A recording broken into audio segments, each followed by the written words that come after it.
أنا اسمي المقدم كريم الشاذلي، شغال في مباحث القاهرة بقالي 14 سنة. شفت في حياتي جرايم كتير، قتل وخطف وسرقة، لكن في حاجات بتفضل محفورة في العقل كأنها بتتكرر قدامك كل يوم. والقضية دي كانت واحدة من النوع اللي بيكسر القواعد المنطقية كلها. القصة بدأت يوم 18 فبراير، الساعة كانت 3:30 الفجر.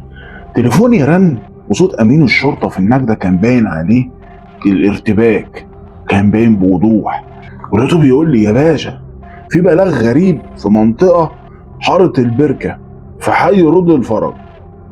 ريحة وحشة طالعة من شقة، والجيران بيقولوا إن في أصوات بتتسمع بقالها يومين، وأكتر من جار قال إن في حاجات غريبة بتحصل في البيت ده.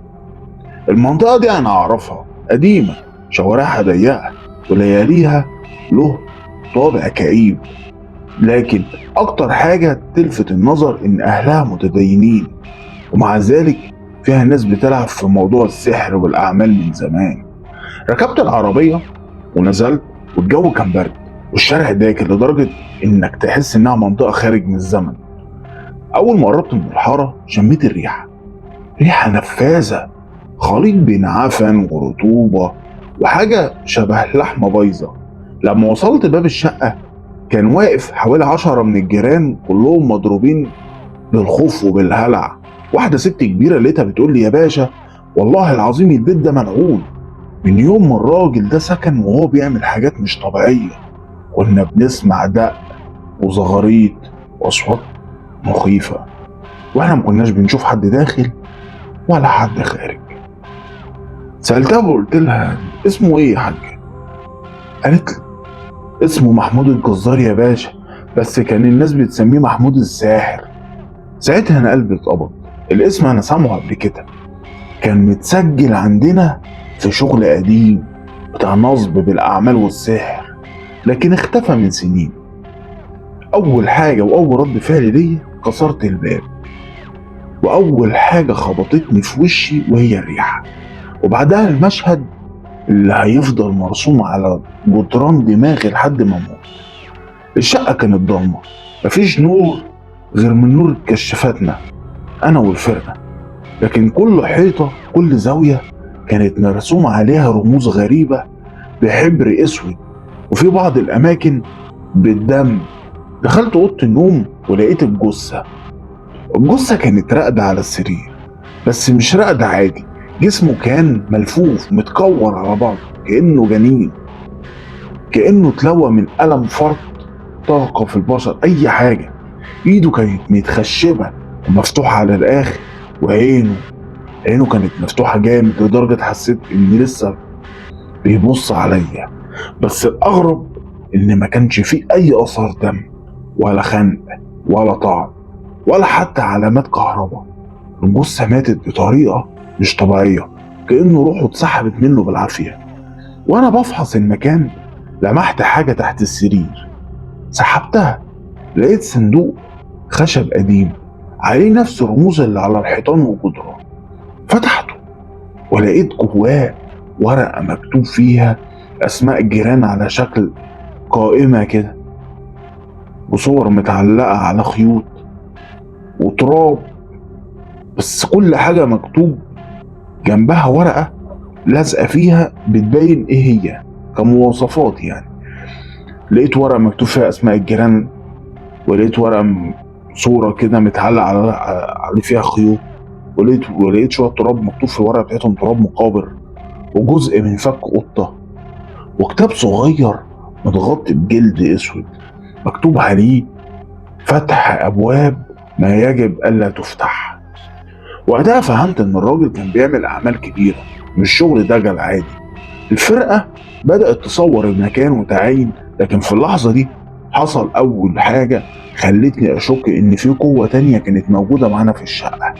الكاميرات فصلت كلها مرة واحدة، وفي نفس اللحظة سمعنا صوت من المطبخ، كأن في حاجة وقعت تقيلة، وجرينا بسرعة وما لقيناش حاجة وما كانش في حد. بس لقيت رمز جديد ظهر على الحيطة ما كانش موجود من دقيقة واحدة، وكان مكتوب في الرمز ده بخط بارز وكأنه محفور، مكتوب اللي فتح مش هو اللي يقفله. رجعت للجثة في الأوضة وبصيت على وشه تاني، بصراحة حسيت كأن العيون بتاعته بتتغير. ساعتها واحد من الأمن قال لي بصوت مرتعش كده: يا باشا الجثة دي بتتنفس. بصيت على الجثة وركزت، بس مفيش نفس، لكن كان في بخار بسيط طالع من بوق، كأن حد لسه أو عاوز يتكلم. أنا حسيت بحاجة إن ده لسه ما ماتش شكله. لما نزلت من الشقة حسيت بحاجة أغرب، كل الجيران كانوا واقفين ساكتين، مفيش حد بيتكلم، كأنهم عارفين أكتر مني. واحدة ست كبيرة مسكت إيده وقالت بصوت واطي: اقفل القضية يا باشا، الموضوع ده مش للشرطة، ده أكبر منكم. رجعت الاسم، بس من أول ليلة كل ما أفتح ملف وأفتح صفحة فيه ألاقي الورقة بتتقلب لوحدها على اسم واحد: محمود الجزار المتوفى، أو اللي اتقال إنه متوفى. ومن هنا بدأ الرعب الحقيقي. بعد ما خلصت المعاينة المبدئية في الشقة ونزلت الجثة، كنت متوقع إن الليلة تخلص عند الحد ده، لكن الحقيقة القضية لسه ما بدأتش أصلا. الجثة اتحطت على النقالة واتغطت، وبدأنا ننقلها على العربية، والجو كان هادي والشارع ضلمة. ومع ذلك وأنا ماشي جنب الجثة حسيت إن في حاجة غلط، حاجة بسيطة، بس إحساس داخلي بيقول لي في حد ماشي معانا، بس مش من بشر. طريق من رضا الفرج لحد المشرحة مش طويل، لكن اللي حصل جوه العربية بتاعت الإسعاف كان كفيل يخلي أضخم ضابط في القاهرة يعيد تفكيره في الشغلانة دي. وأول ظاهرة غريبة: السواق كان قاعد ساكت والفني قاعد جنبه، وأنا قاعد في الكرسي اللي ورا جنب الجثة. بعد حوالي 5 دقايق لقيت الفني بيقول لي: يا باشا أنت سامع الصوت ده؟ أنا سألته قلت له: صوت إيه؟ إيه الصوت اللي أنت سمعته؟ كأن حد بينقر على خشب يا باشا من جوه الجثة، في حد بينقر. ضحكت ضحكة عصبية وقلت له: يا ابني ده تخيل، احنا في نص الليل ومتوترين اصلا متلبشناش. وقبل ما اكمل الكلام سمعت الخبطة، كذا خبطة منتظمة جاية من اتجاه رجل الجثة. لقيت الفني بيصرخ في وشي وبيقول لي: يا باشا ده بيتحرك. مسكت الكشاف بسرعة وفتحت الغطا، مفيش أي حركة، الجثة زي ما هي، لكن كان في علامة جديدة على الكفن، علامة سودة شبه الحرق على شكل دايرة وجواها نقطة، نفس الرمز اللي شفته على الحيطة في الشقة. وقتها حسيت إن الموضوع مش جريمة قتل، لا، في حاجة كانت مربوطة بالراجل ده، حاجة احنا حضرناها غصب عننا. تاني ظاهرة: العربية عطلت قبل ما نوصل المشرحة ب 300 متر. العربية فصلت والسواق قال لي: والله يا باشا العربية سليمة، ده مش عطل طبيعي. والغريب ان الانوار الخلفية كانت منورة، لكن الانوار الامامية للعربية كانت فاصلة، كأن حاجة بتمنعنا ان احنا نكمل الطريق. نزلت وفتحنا الكبوت وكل حاجة كانت سليمة. رجعت على العربية ووقفت جنب الجثة، والأول مرة في حياتي سمعت جملة واضحة بصوت مش بشري: رجعوني، في واحد ناقص. الجملة دي سمعتها وما كانش بصوت عالي، كان كأنه حاجة جوه دماغي أنا مباشرة، بس واضح ومزعج ومخيف. الفني بدأ يبكي أو متأثر، لقيته بيقول لي: يا باشا بالله عليك خلصونا من الجثة دي. قلت للسواق شغل العربية تاني، واشتغلت من أول مرة، كأن اللي حصل كان تحذير مش عطل. ووصلنا للمشرحة، واستقبلتنا الممرات الباردة وريحة الفورمالين والهدوء اللي يخلي أي صوت إيكو يدوي لحد آخر الدور. سلمنا الجثة للمشرحة، راجل تقيل واقعي شاف جثث محروقة ومتعفنة ومقطوعة، لكن أول ما شاف الجثة بتاعتنا اتراجع خطوتين وقال لنا انتوا جبتوه ليه ده معمول له حاجة كبيرة، ده مش ميت طبيعي. انت عرفت منين ومن ايه؟ لقيت عينه فيها رعب وجسمه ملبش كده بيقول لي الرمز اللي على صدره. قلت له مالكش دعوه بالرمز، افتح وشوف سبب الوفاه ايه. يا باشا الجثه دي لو اتفتحت اللي عمل هيعرف، ممكن يجي ياخدها. ضحكت له بسخريه، انا مش بهزر. افتح الجثه يا باشا، مين قالك ان انا بهزر؟ في جثث ما ينفعش تتفتح ودي منهم. قررت احضر التشريح بنفسي عشان اطمن الفنيين. بدايه التشريح مشرحجي جرب يحرك ايد الجثه، لكن الايد كانت متخشبه اقرب لخشب من انها البني ادم. حاول يفتح البق، لكن البق نفسه الفك ما كانش بيتحرك نهائي. وبعدين بدأ يقص الجزء الأول من الكفن، وأول ما المقص لمس القماش النور قطع لثانية واحدة، وبعدين رجع. ولما رجع الكفن اتفتح من نفسه كأن حد شده بعنف. مشرحجي وقع على الأرض وقال يا باشا ده مش عمل واحد، ده ملفوف ب6 أعمال. قلت له يعني الجثة مسحورة؟ لا، مربوطة. المربوط ما بيموتش زي البني آدم، روحه بتتسحب وتفضل متعلقة لحد ما العمل يتفك أو حد يتصرف فيه. ساعتها بصيت له بصة، شفت حاجة عمري ما هنساها. دمعة صغيرة نازلة من عينه اليمين، دمعة على جثة بقالها يومين.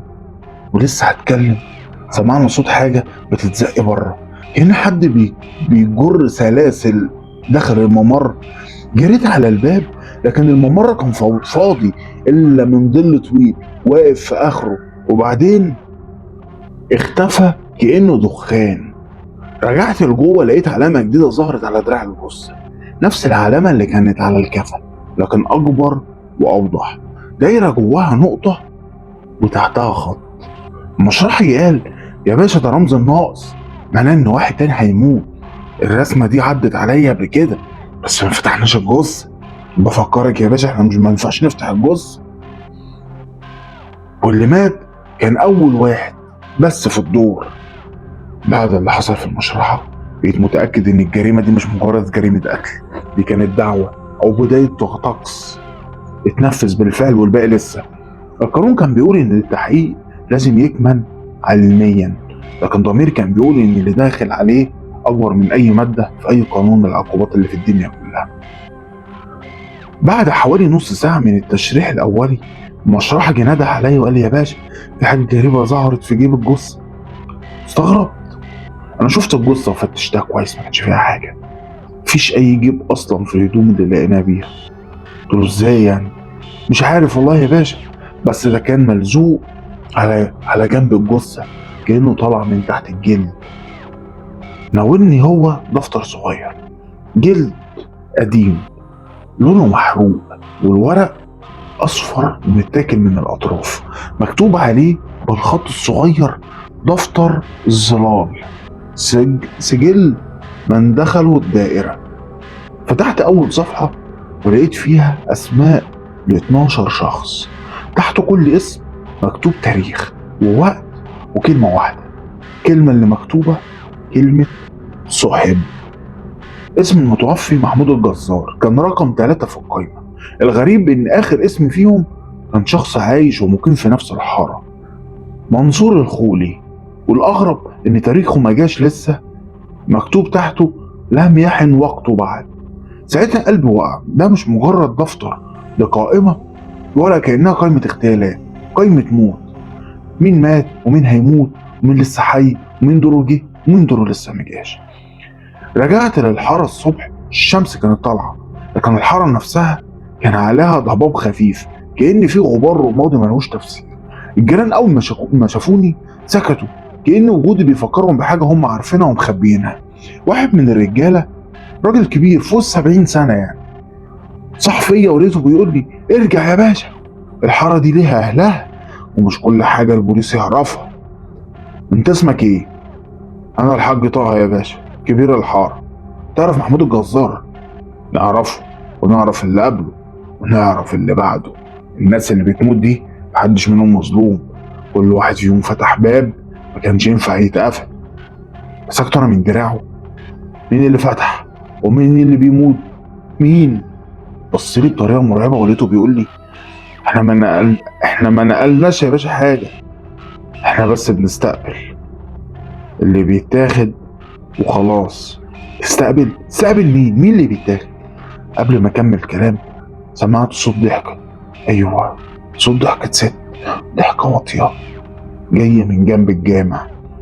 بصيت ولقيت واحده ست واقفه لابسه اسود وعينيها ما بترمش رمشه واحده. قربت منها وقلت لها انت ساكنه هنا؟ لقيتها بتضحك وبتقول لي انا هنا من قبل ما الحاره تتبني، وانت مالكش هنا حاجه خالص. قلت لها تعرفي ايه يا عم محمود؟ الولد استعجل وفتح الدايره قبل ما يكمل الاسماء. الدايره اكلته يا باشا. قلت لها وايه هي الدايره؟ لقيتها بتضحك تاني وضحكتها غريبه وبتطلع صوت انا متاكد انها مش من بقها. قالت لي اسال الدفتر اللي معاك هو هيعرفك، بس خلي بالك لو قربت وشها من ودني. ولقيتها بتقول لي لما الصفحه تتفتح لوحدها في الكتاب الصغير اللي معاك اعرف ان الدور جاي عليك. وقبل ما ارد عليها الست اختفت من قدامي زي الدخان، اتبخرت. رجعت للاسم، طلبت الضبط والاحضار للراجل اللي اسمه مكتوب في الدفتر، منصور الخولي. جابوه بعد ساعتين. راجل كان حوالي 35 سنة، صغير مرعوب من غير ما يعرف القضية أصلا. قلت له أنت تعرف محمود الجزار؟ كنت بشوفه لكن عمري ما دخلت شقته ولا سلمت عليه حد. قلت له أنت اسمك في الدفتر ليه؟ اللي لقيناه معاه ده. عارف ده معناه إيه؟ عينه وسعت قدامي ولقيته بيقول لي بصوت بيرتعش كده ده دفتر الظلام، ده ظهر. لا يا باشا، ده معناها ان ايه؟ ان انا اللي عليها الدور، انا رقم 4. انا شفت الدفتر قبل كده اللي اسمه يتكتب فيه عمره ما بيكمل الشهر. ورمى نفسه على الارض وبقى بيخبط بدماغه في الحيطه ويقول هو اللي فتح، محمود اللي فتح، احنا هندفع الثمن. دايما اللي بيفتح بينجو واللي حواليه هم اللي بيموتوا لحد ما ياخدوه هو كمان. قلت له هم مين هو؟ قول لي وانا هنساعدك. مين؟ وعينه كلها دموع ونهار قدامي. ولقيته بيقول لي اللي من بره يا باشا، اللي من بره، اللي بيجوا لما تتفتح الدايره، اللي بياخدوا الارواح على حسب ترتيبها، اللي بيدخلوا من غير ما حد يشوف اللي مكتوب اسمه. اعرفهم ازاي انا؟ قول لي. مش انت اللي تدور عليهم يا باشا، هم اللي هيدوروا عليك. بقى لقيته بيقول لي الجمله دي بصوت خشن. لقيته بيقول لي تاني بعد ما يعرفوا انك مسكت الدفتر هيجيبوك يا باشا.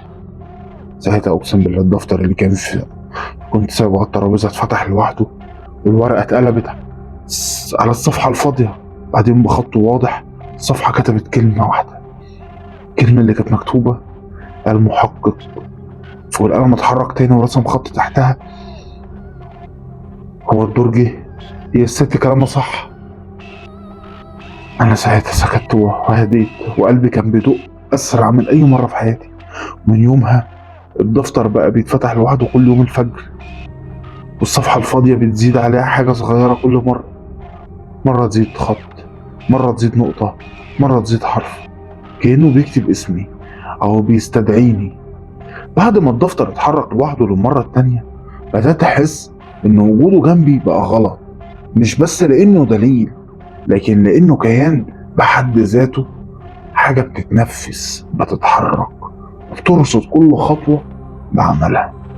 كنت راجع البيت بالليل والتعب مسكني من كل ناحيه، بس النوم ما كانش بيجي.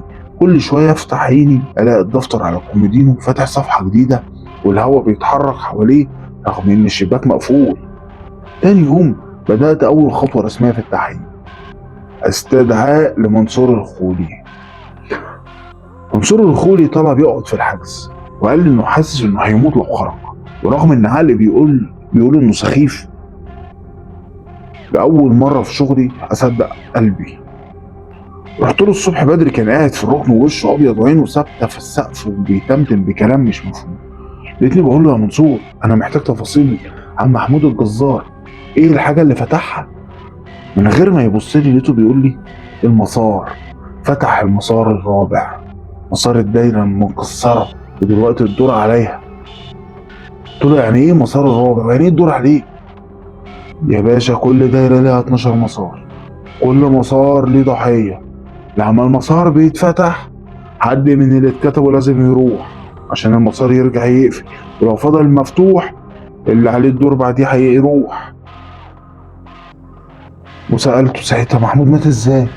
رفع عينه بدموع قربت تخرج منها: يا باشا، ما ماتش، ما ماتش، اتسحب، اتسحب. جسمه اللي لقيتوه ده مش هو ده، ده غلاف بس، النسيج اللي جواه مسحوب كله. كلامه كان مرعب ومع ذلك كنت بحاول اتماسك. قلت له: مين اللي بيسحب؟ قال لي: مش بشر، كائنات قديمة أقدم من القاهرة نفسها، واللي بيدخل الدايرة دي ما بيعرفش يخرج إلا لو اكتمل الرقم واتقفل المسار عليه. في اللحظة دي الدفتر اللي كان في جيبي حرك نفسه كأنه بينبض. طلعته من جيبي لقيته فتح على طول على صفحة جديدة اسمها مسار رقم 4، وتحتها كلمة واحدة: المتبقي 1. قبل ما الحق افهم حصل اللي عمري ما شفته. موت منصور قدامي. منصور الخولي مات قدامي. منصور فجأة شد نفسه لورا كده وسند ظهره لورا كأن حد مسكه من ظهره ورفعه لفوق. ابتدى يصرخ: هو جاي، هو جاي يا باشا، اقفل المسار، اقفل. صوته اتقطع، جسمه اتصلب، عينه اتشقلبت وجسمه اتشنج بشكل مرعب. وقبل ما الحق امد ايدي ظهر ظل طويل في ركن الأوضة. حجز طول بني آدم لكن جسمه مش جسمي. ضباب متكتل واقف ما بيتحركش، والأسوأ إن منصور بدأ يترفع من الأرض. اترفع رفعة حقيقية لحد نص متر، والظل كان بيقرب. مكانش فيه رجلين، بيزحف زحف كده. والجدران كتبت عليها نفس العلامة اللي على الجثة: دايرة وجواها نقطة وتحتها خط. العلامة بتتكرر وتتكرر وتتكرر. منصور ما كانش بيصرخ، كان بيموت قدامي. وقبل ما مد ايدي وقع على الارض زي كيس التراب.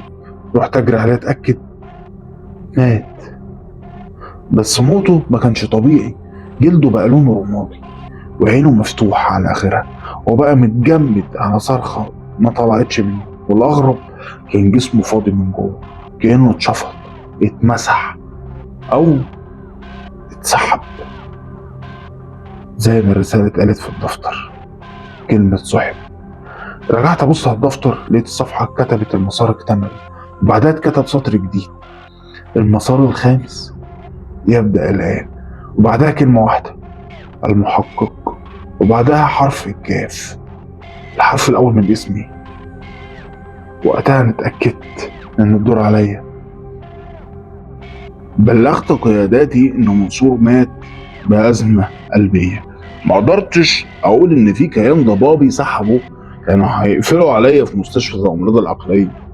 لكن اللي خلاني اتجنن كاميرات الحجز. فتحت الفيديو وقفت اتفرج. شفت ان منصور بيموت لوحده، مفيش دل، مفيش رفع، مفيش حاجه.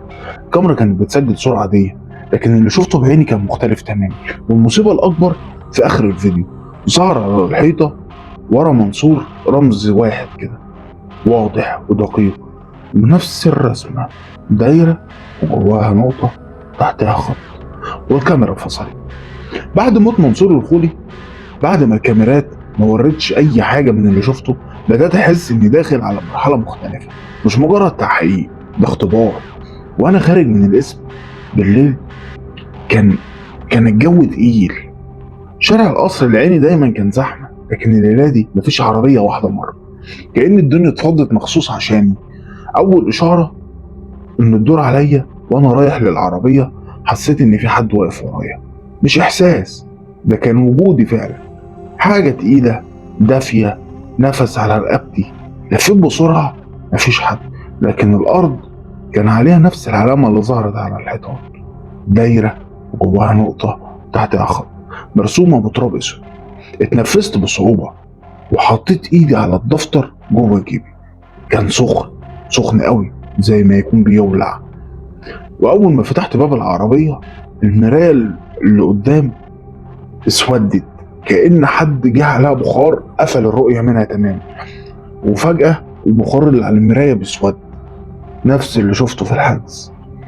كان واقف ورايا جوه العربية بالظبط، قاعد ورايا بالظبط.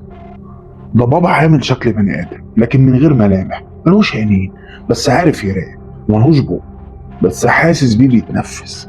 الصورة ظهرت تاني وبعدين اختفى، لكن ريحة تراب قديم، تراب مقابر، فضلت جوه العربية. ساعتها اتأكدت إن المسار الخامس بدأ. كان لازم أفهم، كان لازم ألحق نفسي. تاني يوم الصبح جريت على طول على شيخ وراجل كبير معروف في القاهرة القديمة اسمه الشيخ رضوان. راجل عمره فوق 80 سنة لكن عقله زي السيف. أول ما دخلت بيته وجبت له الدفتر وشاف الغلاف وقع من على الكرسي، حرفيا وقع من على الكرسي. لقيته بيقول لي بصوت مخنوق: مين اللي فتح ده؟ مين معاه ده مش كتاب، ده باب، مين معاه؟ قلت له لقيته مع جثة ولازم اعرف ايه اللي بيحصل. مسك ايدي وبرجوع كده قال لي: اسمعني كويس يا فندم، القاهرة مبنية على دوائر سحر قديمة من ايام الفاطميين، 12 دايرة، وكل دايرة ليها 12 مسار، واللي يفتح مسار بيفتح طريق لحاجة مش من عالمنا. لكن بسأله بقول له: الدفتر ده؟ قال لي: ده سجل الدايرة اللي مسموح لهم يدخلوا واللي دورهم جاي بالموت. قلت له: طب اقفل الدايرة ازاي؟ وشه اتغير وقال لي: عشان تقفل الدايرة لازم تكمل العدد، لازم ال 12 يموتوا واول واحد فيهم يستبدل نفسه بيها. قلت له بعصبية: يعني نموت 11 بريء؟ هز راسه. لقيته بيقول لي: ملهمش علاقة بالبراءة يا فندم، الدايرة بتختار، ولو حاولت تمنع هياخدوا اللي يمنع. وقرب من وشه ولقيته بيقول لي: وانت رقمك قرب يا كريم، الدايرة بقت من ريحة موتك والدوائر المدفونة في القاهرة. قلت له: يعني في دوائر تانية؟ ايوه في دوائر تانية، في وسط البلد فيها دايرة، والقلعة فيها دايرة، والسيدة فيها دايرة، حتى عند سور مجرى العيون في دايرة. القاهرة عاملة زي شبكة يا ابني، كل نقطة فيها باب، واللي في الحارة اللي شغال عليها دي كمان دايرة، ودي واحدة من أسوأ الدوائر، اسمها دايرة العباسيين، اتفتحت من أكتر من 600 سنة، واللي يفتح مسار واحد فيها مش بيموت لوحده، ده بيفتح لباقي المسارات كمان. وقتها وقبل ما أسأله على حاجة تانية، المية اللي في الإزازة اتهزت أو اترجت جامد زي حد بينفخ فيها. الهوا اتغير والدنيا بقت تقيلة، والشيخ بص ورا ظهري وبرق، ولقيته بيقول لي: جالك اللي من المسار الخامس وصل لك. لفيت ولقيت نفس الظل واقف على باب الأوضة، لكن المرة دي كان واضح أكتر، وتحت رجليه كانت العلامة بتترسم لوحدها على السجاد، دايرة وجواها نقطة وتحتها خط. الكيان قرب وكل خطوة كان فيها صوت نفس، لكن مش نفس بني آدم، ده صوت حاجة بتمص هوا زي بلع أو سحب. حاولت أرفع مسدسي وإيدي ما طلعتش، كأنها متمسمرة بالمسامير. لقيت الشيخ بيصرخ وبيقول لي: ما تبصش في حلم، ولو له عين انت خلصت. قفلت عيني وسمعت الصوت قرب من ودني، وبعدين ايده، لو نقدر نسميها ايد لمست كتفي. ايد برد يوجع، برد بيخترق الجلد. وقبل ما يمسكني تماما الشيخ ضرب الارض بالعصاية خشبية غريبة عليها نفس الرمز، بس الدايرة فيها رموز تانية من بره وعليها دايرة تانية مقفولة. مجرد ما العصاية لمست الارض الكيان ده اتبخر، اختفى. ايوه، الشيخ رضوان بخر الكيان، زاد دخان، اتسحب لجوه الحيطة، لكن المكان كله اتعفن، بقى ريحة موت، ريحة مقابر قديمة. لقيت الشيخ واقع على الارض وايده بتترعش، ولقيته بيقول لي: دي مجرد البداية، المسار الخامس أضعافهم، لسه السادس والسابع لحد ما توصل لرقم 12. ساعتها اللي يفتح الدايرة هو اللي هيتسحب. لقيته بيبص لي وبيقول لي تاني: ومحمود الجزار ما كانش هو اللي فتح، كان حد تاني، حد من أهل الحارة لسه عايش ولسه بيكمل الطقوس. القنبلة الأخيرة اللي قالها الشيخ قبل ما أرجع، الشيخ نده عليا وقال لي: الدايرة مش جاتلك لوحدك، في حد من ال 12 مراقبك، حد معاك في التحقيق أو قريب منك. قلت له: مين؟ قال لي: هتعرف لما تلاقي علامة على باب بيتك. ورجعت بيتي ونمت، وعشان ألاقي كل حاجة طبيعية، لكن باب شقتي كان عليه دايرة جوه النوتة وتحتها الخط. المشكلة إني لقيتها مرسومة كمان بالدم. رحت للقسم على طول وأنا قلبي بيتنطط جوه صدري. عمري ما كنت خايف لا من بلطجية ولا تجار مخدرات ولا قتل حتى، لكن الخوف اللي جالي الليلة دي ده خوف من نوع تاني، خوف من حاجة مش بشر. كنت لوحدي الساعة 2 بالليل، محدش يحب يقعد في القسم الوقت ده. الهدوء بيبقى صوته أعلى من الدوشة، وكل صوت بسيط بيبقى 50 مرة أوضح. رحت على أوضة الأدلة، المكان اللي حطيت فيه الدفتر عشان أراجع كل حاجة تاني، وفتحت الباب. لقيت الأوضة ضلمة رغم إن المفتاح منور بتاع النور، لكن اللمبة مش شغالة. ومجرد ما دخلت ورجلي لمست الأرض، الباب اتقفل ورايا بزقة واحدة. حاولت أفتحه ولقيته متقفل، مش من ناحية القفل، كأن حد ماسك الباب بإيديه. وقتها سمعت الصوت، صوت مش إنسان مش حيوان، حاجة ما تتوصفش، زي هسهسة بس فيها غل، فيها ضحك، اللي هو صوت كده. لفت ورايا، نفس الرمز على الحيطة، دايرة ونقطة وجوه تحتها خط، بس المرة دي الرموز كانت بتنور زي الجمرة بتتوهج، والنور ابتدى يتجمع حواليه. ولقيت حاجة بتتشكل قدامي، وأول مواجهة مباشرة الضباب اللي كنت بشوفه قبل كده وهو بيظهر ويختفي، المرة دي لأ، المرة دي اتكثف واتجمع وبقى شكل طويل أرفع من البني آدم، وده اللي خلاه مرعب أكتر. مفيش ملامح، مفيش وش، فراغ أسود جواه نور أحمر ضعيف عامل زي عينين في آخر الضلمة. تقدم من ناحيتي خطوة بخطوة من غير صوت رجلين، عامل زي الدخان ماشي على الأرض، وجسمي اتجمد ونفسي واقف، وكل الشعر اللي في دراعي واقف زي الإبر. المصيبة إن الدفتر اللي على الرف اتفتح لوحده واتكتب فيه، وأنا شايف الكتابة بتتشكل: المسار الخامس، الضحية، المحقق. أنا الضحية؟ قلت له بصوت ماسك نفسه بالعافية: أنت عايز إيه؟ الصوت اللي جه مش من اتجاه، جالي من جوه وجداني. أنا اغلق الدايرة. قلت: ليه أنا؟ اغلق الدايرة ليه أنا؟ الدواير بتختار. قلت: طيب محمود ومنصور ليه ماتوا؟ رد عليا قال لي: ما ماتوش، أنا خدت حقي. الكلمة الأخيرة نطقها الكيان بأسلوب خلى قلبي يقع في رجلي. فجأة الكيان مد إيده، أو اللي يشبه إيده، وكان الضباب بيتحول لسهام رفيعة رايحة عليا. رميت نفسي على الأرض والسهم معدي فوق دماغي وغرس في الحيطة بتاعت الأوضة، وصب ورا ضربة عاملة زي الحرق. حاولت أقف، لكن واحدة تانية جت ناحيتي وعدت من فوق كتفي. حسيت بسخونة، جسمي اتخدر. فجأة سمعت صوت الباب بيتفتح، وسمعت صوت حد بيصرخ: يا ساتر يا رب، اطلع برا، اطلع برا دلوقتي. كان الشيخ سليمان اللي جه من طرف الشيخ رضوان، اللي رحت له من ساعتين. قلت له: ازاي اعرفه ازاي جه؟ مش مهم، المهم ان الكهان اول ما شافه رجع ضباب كله واختفى جوه الرمز، لحد ما الرمز بذوره اختفى. دخل الشيخ وشه مصفر، قال لي: اتحركت وراك يا كريم، العلامة ظهرت والدهية اشتغلت والكيان عرف مكانك.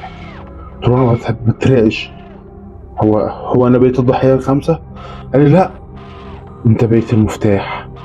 سكت لحظة وبص لي نظرة عمرها ما هتطلع من دماغي. ولو الدايرة اتقفلت عليك، القاهرة كلها هتتفتح على المسار التاني، مش هتقف حد. انت مش ضحية، انت البداية يا كريم. ساعتها ادركت ان الموضوع مش جريمة قتل ولا شوية ناس بتعمل سحر. هم واقفين قدام شيء اقدم من البشر، اقدم من القرار، اقدم من التاريخ نفسه. والدور جاي، انا في مفتاح، مش مختار، مش ضامن اعيش للنهاية. خرجت انا والشيخ سليمان من اوضه الادله وانا حاسس ان رجليا مش شايلاني. الهوا في طرقة الاسم كان تقيل لدرجه تحس انه بيلزق في جلدك. الشيخ كان ماشي ورايا من غير ما يتكلم، وشه اصفر وعينه مش ثابته على حاجه واحده. كان بيبص للحيطان وللسقف وللارض زي واحد متوقع يطلع له الكيان ده من اي حته. لحد ما وقف فجاه وقال لي: انت فاكر كل اللي حصل ده بسبب محمود الجزار؟ قلت له: هو اللي فتح الدفتر، هو اللي مات الاول يبقى السبب. قال لي: لا، محمود كان بس باب صغير فتح باب أكبر منه، الباب الكبير ده اللي اسمه العواد. سألته وأنا مش فاهم: مين العواد ده؟ ساحر؟ لو كان ساحر كنا عرفنا نتعامل معاه. العواد مش بشر، العواد كيان ظهر في القاهرة من 100 سنة ويرجع كل 12 سنة عشان يحصد 12 روح، بيكمل الدايرة. 12 سنة، 12 جسم، 12 مسار. وقعدنا في مكتب التحقيق الفاضي، والشيخ طلع ورقة قديمة جدا صفرة مقطوعة من الأطراف. فتح ورسم نفس الرموز اللي شايفها طول الوقت، الدايرة وجواها النقطة والخط اللي تحتها. وقال: الرمز ده مش رسمة، ده ختم اللي بيربط علمنا بعلم العواد. والدفتر يا شيخ، الدفتر مش كتاب، ده سجل، السجل اللي بيتكتب فيه كل روح هتروح، ومحدش بيقدر يغير اللي فيه غير المفتاح. وقتها سألته السؤال اللي كان بيقتلني أنا من جوه، وقلت له: وأنا المفتاح ليه؟ بص في عينه وقال لي: لأن اسمك اتكتب قبل ما تتولد، زي كل مفتاح قبل منه. لقيت قشعريرة نزلت عليا من قفايا لرجلي. نرجع الحي الشعبي الليلة دي. الشيخ قال لي: لا، لازم أوريك قلب الدايرة، الحفرة اللي محمود الجزار لقاها واللي محدش فهمها. ركبنا العربية ورجعنا للحي الشعبي اللي بدأت منه كل المصايب. والليل كان غريب، والسكان قاعدين على القهوة بس وشوشهم مش طبيعية وعيونهم زايغة، محدش بيبص ناحيتنا كأنهم شايفين حاجة احنا مش شايفينها. وفجأة واحدة ست كبيرة شافتنا وبصوت مبحوح لقيتها بتقول لنا: ارجعوا، الليلة مش ليكم، الليلة بتاعته. الشيخ رد عليها: هو ظهر؟ الست بصت للشارع الفاضي وقالت: العواد رجع. الناس كلها سكتت، وأول ضحية العساكر. وصلنا عند بيت محمود الجزار والعمارة كلها كانت مظلمة، والهوا فيها ريحة التراب قديم مش طبيعي. العسكري وليد كان واقف على الباب بيحرس المكان. كنت هسأله لو في حاجة حصل، لكن قبل ما افتح بقى حصل اللي عمره ما حصل قدامي في شغلي. وليد اتسحب لتحت، مش اتخطف، لا، اتسحب من رجله زي كأنه وقع في حفرة مش موجودة. بيصرخ: شدني يا باشا، شدني. جريت عليه انا والشيخ، لكن الارض تحت رجله كانت بتتشقق وبتسحب جسمه لجوه زي رمل متحرك. شديت ايده بكل قوتي والشيخ معايا شد معايا، لكن كل ما نشد الارض تشد اكتر لحد ما وقع. وليد اختفى، مفيش صوت، مفيش صرخ، مفيش ضربة. الارض قفلت تاني كأن مفيش حاجة حصلت. والغريب الرمز ظهر على البلاط تحت رجله، نفس الرمز. حفرة تحت بيت محمود مش حفرة. لقيت الشيخ بيقول لي: نزل للمسار، العسكري نزل للمسار. سألت وانا متجمد: مسار؟ هو احنا في مسار جديد؟ قال: اه، المسار السادس بدأ، ووليد بقى الضحية الأولى. دخلنا بيت محمود. طلع الشيخ ورقة من جيبه مرسوم عليها 12 دايرة صغيرة حوالين الدايرة الكبيرة. وليد بيقول: القلب موجود هنا تحت الأرض، الحفرة دي مش حفرة، ده باب. دخلنا أوضة صغيرة كانت باينة إنها كانت ورشة، وفي النص الأرض مكسورة وتحتها حفرة عميقة، حفرة مش ضلمة، حفرة زي دخان بينبض، وفي آخرها نور أحمر ضعيف زي اللي شفته في الكيان. لقيت الشيخ قلب الدايرة، لقيته بيقول لي: هنا محمود فتح الطريق وهنا لازم نقفله. قلت له: ازاي؟ قال: نحتاج 3 حاجات: مفتاح، انت، الدفتر، ودم من ضحية واحدة لسه حية. سألته بخضة يعني حد ممنوع يموت؟ قال لي لازم نلاقيه قبل العواد. بص لي وقال لي احنا اتأخرنا، هو دلوقتي بيحضر الضحية الجاي. بعد ما العسكري وليد اتسحب واختفى، ادركت ان الليلة دي مش هتنتهي غير بدم، يا دمنا يا دم الكيان. شيخ سليمان واقف قدام الحفرة وبص له وقال له الدايرة هتقفل النهاردة، يا إما عليك يا إما عليه. مين الضحية اللي لسه عايشة؟ سألته مين الشخص اللي محتاجين؟ لقيته بيقول لي واحد من اللي اسمه اتكتب في الدفتر من بدري ولسه ما جالوش الدور. طلعت الدفتر من جيبي، الصفحة اتقلبت لوحدها، حد بيقلب مش أنا. لحد ما وقفت على صفحة مكتوب فيها مسار سلسلة متبقي واحد، الاسم عبد الرحمن، بعد كده حرف الف بعد عبد الرحمن. قلت له مين عبد الرحمن ده؟ قال لي الولد الصغير اللي نزل مع محمود الجزار قبل ما يموت، فاكر اللي قلت لك انه كان بيساعده؟ ده كتب اسمه من غير ما يعرف. اتصدمت، الولد ده شفته في التحقيق وشكله ما كانش فاهم حاجه وكان طفل. احنا لازم نلاقي الولد الصغير وننزله الحفره عشان يقفل الدايره. لا، نزله، ده نموت، احنا عاوزين قطر الدم منه اللي احنا ناخدها قبل ما كان يلاقيه. جرينا العربية ورحنا لبيت عبد الرحمن، الشارع كان فاضي والأمور كانت طافية والكلاب عمالة تهوى في كل حتة. دخلت البيت بعد ما الأم فتحت وهي مرعوبة. قلت لها الواد فين؟ قالت لي في أوضته. جرينا على السرير بتاعه لقيناه فاضي. لقيت الأم بتصرخ بتقول لنا هو فين؟ وبدأت تنهار. وكان بيقول إنه بيسمع حد بينده عليه من تحت، وقال للجزار بيقول له ينزل. وقتها سمعت صوت من الشارع تحت، صوت ضحكة مش بشرية، ضحكة طولة زي نفس بيخرج ببطء. لقيت الشيخ بيقول الولد اتسحب، لازم ننزله قبل فوات الوقت وننزل له الحفرة لأول مرة. رجعنا البيت محمود الجزار، الحفرة كانت مفتوحة وهوا بارد طالع منها، بارد لدرجة إن نولع الصواني الحديد اللي في الأرض. الشيخ نزل الأول وأنا نزلت وراه. كنا بننزل على سلم حجري قديم محفور في الصخر وتحت نور أحمر ضعيف بيزيد كل ما تنزل. وصلنا لممر واسع، الجدران مليانة رموز، نفس رموز الدايرة اللي جواها النقطة اللي تحتها الخط، بس أكبر وأعمق، منقوشة بالنار. ولقينا عبد الرحمن واقف بس مش واعي، كأنه متنوم وعينه مفتوحة للآخر. وقدامه العواد كامل لأول مرة، مش ضباب مش ظل، لأ، كان واقف كامل، كان طويل أرفع من أي بني آدم، جسمه مش جلد، جسمه خطوط متشابكة زي الحبال القديمة، من جوه نور أحمر شبه النار الضعيفة. عينيه بس مش عيون فعليا، بقعة سودة جواها نقطة حمراء بتتحرك يمين وشمال. مجرد ما لف وشه عليا اتجمدت. الصوت جه في دماغي، المسار يكتمل ومد ايده ناحية الولد المواجهة الأخيرة. لقيت الشيخ بيصرخ، خد نقطة الدم منه بسرعة وجريت على عبد الرحمن وطلعت المشرط اللي معايا وقطعت خفيف في كف ايده، وقطرة الدم نزلت على الأرض والعواد وقف واتصلب. والصوت جه وتغيير في الدايرة، المفتاح بيعترض. الشيخ واقف بيني وبين الكيان وقلب الدم ده، اقفل الباب واحبسك جوه للأبد يا مفسد. وحط الدم على الرموز الكبيرة اللي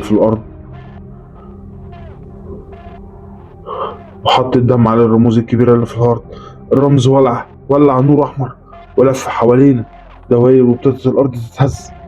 والعواد هاجم الهجوم الأخير، مد جسمه كله زي دخان ماسك شكل، وجه عليا بسرعة مختلفة زي كذا شخص بيهجم في وقت واحد. شدني من رقبتي وحسيت قلبي بيبتدي يدق قليل، وحسيت روحي بتتسحب.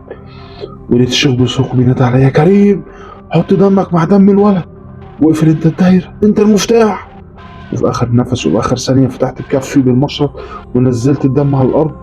دم اتحط جنب دم الولد.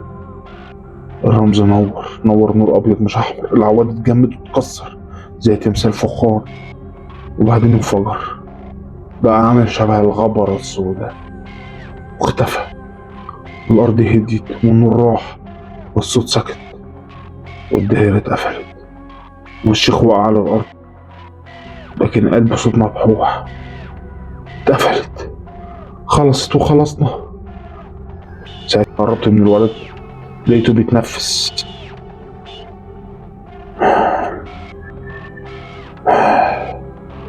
وهو سليم. وطلعت الدفتر واتفتح لوحده وظهر آخر سطر: الدايرة اتقفلت، تحتها مفتاح. نجا. وقفلت الدفتر وبصيت للشيخ، لقيته بيقول لي: خلي بالك يا كريم، كل 12 سنة الدايرة بتنده تاني، بس المفتاح لسه حي، يعني هتنادى عليك وانت أول واحد. قلت له: طب وانت؟ قال لي وهو بيبتسم ابتسامة حزينة: أنا دوري انتهى يا كريم، انت دورك لسه بادئ.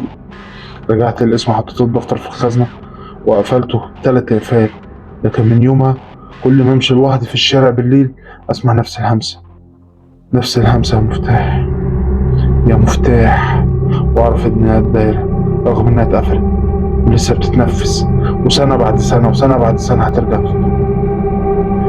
لو وصلت لحد هنا متنساش اللايك ورايك والشير والسبسكرايب. شكرا.